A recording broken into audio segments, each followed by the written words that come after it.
Hello friends, आज की इस वीडियो में हम लोग डिस्कस करने वाले हैं टैक्सोनॉमी के बारे में एंड क्लासिफिकेशन के बारे में। ठीक है, तो सबसे पहले टैक्सोनॉमी की बात करती है। तो टैक्सोनॉमी का क्या मतलब होता है? टैक्सोनॉमी दो वर्ड से मिलकर बना होता है, that is taxes and norms. Taxes का मतलब होता है अरेंजमेंट, नॉर्म्स का मतलब होता है लॉज एंड रूल्स। तो लॉज एंड रूल्स का जो अरेंजमेंट होता है उसी को कहते हैं टैक्सोनॉमी।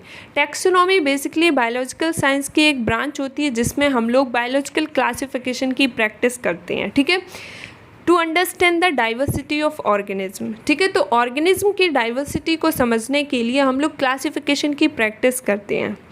तो टैक्सोनॉमी में प्लांट्स को किस तरीके से डिवाइड किया गया, कैसे उनका नॉमेनक्लेचर होता है, कैसे उन्हें क्लासीफाई किया जाता है, तो इन सब के रूल्स के बारे में हम लोग टैक्सोनॉमी में स्टडी करते हैं। ठीक है, तो सबसे पहला जो क्लासिफिकेशन है वो एरिस्टोटल के द्वारा दिया गया था। एरिस्टोटल को father of biology and father of zoology भी कहते हैं।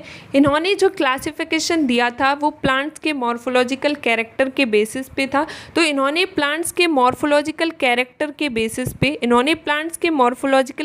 के बेसिस पे उनको 3 क्लासेस में क्लासीफाई कर दिया था। कौन कौन सी क्लासेस थी? Tree, shrubs and herbs. ठीक है, फिर नेक्स्ट क्लासिफिकेशन दिया गया थियोफ्रेस्टस के द्वारा। इनको father of ancient plant taxonomy and father of botany भी कहते हैं। ठीक है, इन्होंने जो क्लासिफिकेशन दिया था वो प्लांट्स के ग्रोथ हैबिटेट पे बेस्ड था। तो इन्होंने प्लांट्स के ग्रोथ हैबिटेट के बेसिस पे उनको 4 कैटेगरी में डिवाइड कर दिया था।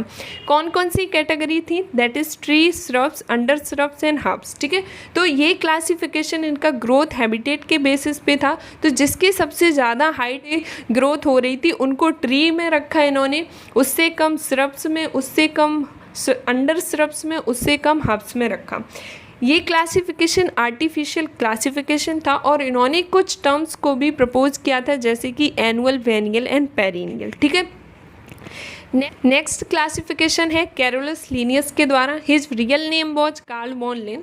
तो कैरोलस लीनियस का रियल नेम था कार्ल वॉन लिन। इन्होंने लैटिन लैंग्वेज पे बहुत ज़्यादा काम किया था जिसकी वजह से इन्होंने अपना कार्ल वॉन लिन से जो नेम था इन्होंने कैरोलस लीनियस नेम रख लिया। ठीक है, इन्होंने लैटिन लैंग्वेज में बहुत ज़्यादा काम किया था जिसकी वजह से इन्होंने अपना नाम चेंज कर लिया था और कैरोलस लीनियस नाम रख लिया था। ठीक है, कैरोलस लीनियस को फादर ऑफ टैक्सोनॉमी भी कहती हैं, फादर ऑफ प्लांट और एनिमल टैक्सोनॉमी कहते हैं। ये एक स्वीडिश साइंटिस्ट थे। ठीक है, इनके अगर क्लासिफिकेशन की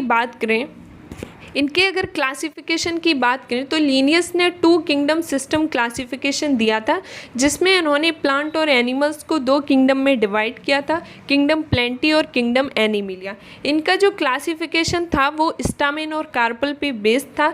इसको आर्टिफिशियल क्लासिफिकेशन कहा गया था। The main basis of Linnaeus classification was sex organ, इसलिए इसको सेक्सुअल क्लासिफिकेशन भी कहते हैं। ठीक है, इसके बाद में हम नेक्स्ट क्लासिफिकेशन की बात करें जो जॉर्ज वेंथम एंड जॉब स्टाल्टन हुकर के द्वारा दिया गया था। ये दोनों साइंटिस्ट रॉयल बोटेनिकल गार्डन से रिलेटेड थे। इन्होंने बोटेनिकल गार्डन में काम किया था। तो ऐसे साइंटिस्ट जो बोटेनिकल गार्डन में काम करते हैं उनको क्यूरेटर कहते हैं। ठीक है, ऐसे साइंटिस्ट जो बोटेनिकल गार्डन में काम करते हैं उनको क्यूरेटर कहते हैं। इन्होंने एक बुक लिखी थी जिसका नाम था जेनेरा प्लेंटरम। इस बुक में इन्होंने बिगेस्ट एंड नेचुरल क्लासिफिकेशन दिया था स्पर्मेटोफाइटा का।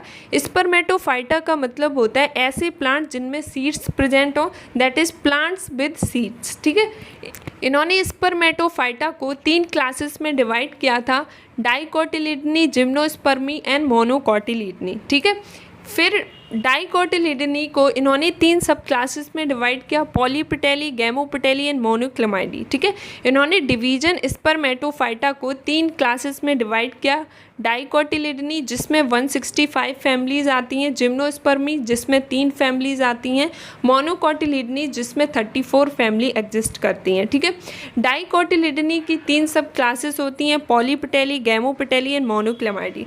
पॉलीपेटेली का मतलब होता है कि अगर पेटल्स में फ्री पेटल्स हों, जो पेटल्स होती हैं अगर वो एक दूसरे से फ्री हों तब उस कंडीशन को कहते हैं पॉलीपेटेली। अगर वो बेस पे जॉइंटेड हो, यूनाइटेड हो, उनको कहते हैं गैमोपेटेली। ठीक है, और मोनोक्लेमाइडी में कोई पेटल्स नहीं होती हैं। ठीक है, अब इनकी मेरिट्स एंड डीमेरिट्स की बात करें कि बेंथम की क्या मेरिट्स और डीमेरिट्स थी। Merits of Bentham and Hooker classification. Bentham and Hooker classification की क्या मेरिट थी? तो सबसे पहली बात, इनका जो क्लासिफिकेशन था वो नेचुरल एंड फॉर्मल क्लासिफिकेशन था और बहुत ही सिंपल क्लासिफिकेशन था, एक्चुअल ऑब्जर्वेशन पे बेस्ड था। ठीक है, the classification of Bentham and Hooker was natural formal classification. The classification of Bentham and Hooker was mainly based on the floral character. इनका जो क्लासिफिकेशन था वो मेनली फ्लोरल कैरेक्टर पे बेस्ड था, because floral character more stable होती है than vegetative character. This was appreciable because floral character more stable than vegetative character. ठीक है, it is the simplest classification although it is not best classification. ये simplest classification होता है, हालांकि ये best classification नहीं होता है, बट फिर भी गार्डन और हर्बेरियम में जो इसका अरेंजमेंट होता है वो इसी क्लासिफिकेशन के अकॉर्डिंग होता है बिकॉज ऑफ इट सिंप्लिसिटी। ठीक है, डीमेरिट्स की बात करें कि बेंथम एंड हुकर क्लासिफिकेशन की क्या डीमेरिट थी, तो यहाँ पे डीमेरिट ये थी कि इन्होंने जो क्लासिफिकेशन दिया था उसमें इन्होंने फाइलोजेनी को कंसीडर नहीं किया था। फाइलोजेनी का मतलब क्या होता है? सीक्वेंस ऑफ इवोल्यूशन को कंसीडर नहीं किया था। ठीक है, जैसे कि इन्होंने जिम्नोस्पर्म को डाइकोट और मोनोकोट के बीच में रख दिया था, बट सीक्वेंस ऑफ इवोल्यूशन क्या है कि डाइकोट से पहले जिम्नोस्पर्म आना चाहिए, जिम्नोस्पर्म, डाइकोट एंड मोनोकोट। ठीक है, तो इनकी डीमेरिट थी। In this classification the phylogeny of plant is not consider because in it gymnosperm are placed between dicot and monocot. ठीक है, नेक्स्ट क्लासिफिकेशन जो कि A.W. आइकलर के द्वारा दिया गया था, इन्होंने फर्स्ट फाइलोजेनेटिक क्लासिफिकेशन दिया था प्लांट किंगडम पे। इनका जो क्लासिफिकेशन था इसमें थोड़ा सा इन्होंने फाइलोजेनी को कंसीडर किया था, मतलब सीक्वेंस ऑफ इवोल्यूशन को थोड़ा सा इन्होंने कंसीडर किया था। इन्होंने प्लांट किंगडम को दो सब किंगडम में डिवाइड किया था, क्रिप्टोगैमिया एंड फिनेरोगैमिया। क्रिप्टो का मतलब होता है हिडन, गैमिया का मतलब होता है गैमेट। तो ऐसे प्लांट जिसमें फ्लावर ना हो। ठीक है, those plants in which reproductive organs are not visible. ठीक है, तो ऐसे प्लांट जिसमें रिप्रोडक्टिव ऑर्गन्स विजिबल ना हो उनको कहते हैं क्रिप्टोगैमिया। फिनेरोगैम्स ऐसे प्लांट जिसमें रिप्रोडक्टिव ऑर्गन्स विजिबल हों। ठीक है, क्रिप्टोगैम्स को 3 डिविजन्स में डिवाइड किया, Thallophyta, bryophyta and pteridophyta. Phanerogams को 2 डिविजन्स में डिवाइड किया, जिम्नोस्पर्म एंड एंजियोस्पर्म। ठीक है, in this way Eichler classified plant kingdom into 5 division are arranged them in the order of evolution। तो इस तरीके से आइकलर ने प्लांट किंगडम को 5 डिविजन्स में अरेंज किया ऑर्डर ऑफ इवोल्यूशन के बेसिस पे। ठीक है, नेक्स्ट क्लासिफिकेशन की बात करें जो कि ऑस्टवाल्ड के द्वारा प्रपोज किया है। इन्होंने बिगेस्ट फाइलोजेनेटिक क्लासिफिकेशन दिया था प्लांट किंगडम का। ऑस्वाल्ड टिप्पो ने बिगेस्ट फाइलोजेनेटिक क्लासिफिकेशन दिया था प्लांट किंगडम का। इस क्लासिफिकेशन में इन्होंने प्लांट किंगडम का कंप्लीट क्लासिफिकेशन दिया था जो कि मोस्ट एक्सेप्टेबल क्लासिफिकेशन है। ठीक है, ऑस्टवाल्ड ने प्लांट किंगडम को 2 में डिवाइड किया था on the basis of embryo. ऐसे प्लांट जिसमें एम्ब्रियो एब्सेंट होंगे उनको थैलोफाइटा में रखा, ऐसे प्लांट जिसमें एम्ब्रियो प्रेजेंट होगा उसको एम्ब्रियोफाइटा में रखा।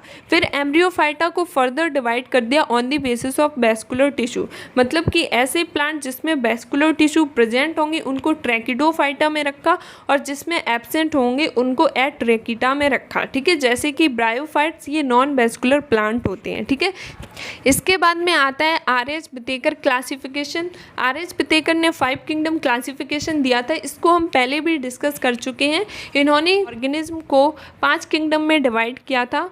ठीक है, on the basis of cell structure, thallus organisation, mode of nutrition, reproduction and phylogenetic relationship. ठीक है, तो इन सब को कंसिडर करते हुए इन्होंने ऑर्गेनिज्म को 5 किंगडम में डिवाइड किया था, that is kingdom Monera, kingdom protista, kingdom fungi, kingdom plenty, kingdom Animalia. ठीक है, नेक्स्ट क्लासिफिकेशन जो कि कार्ल बूच ने दिया था, 3 डोमेन थ्योरी इसका नाम रखा गया था। इसमें ऑर्गेनिज्म को इन्होंने 3 डोमेन्स में डिवाइड किया था, that is archaea, bacteria and यूकैरिया। Archaea में इन्होंने किंगडम आर्की बैक्टीरिया को रखा, बैक्टीरिया में इन्होंने किंगडम मोनेरा को रखा, यूकैरिया में इन्होंने kingdom protista, kingdom fungi, kingdom plenty and kingdom Animalia को रखा। ठीक है, ये सारे क्लासिफिकेशंस हो गए। इसके बाद में हम लोग डिस्कस करेंगे टैक्सोनॉमी के बारे में।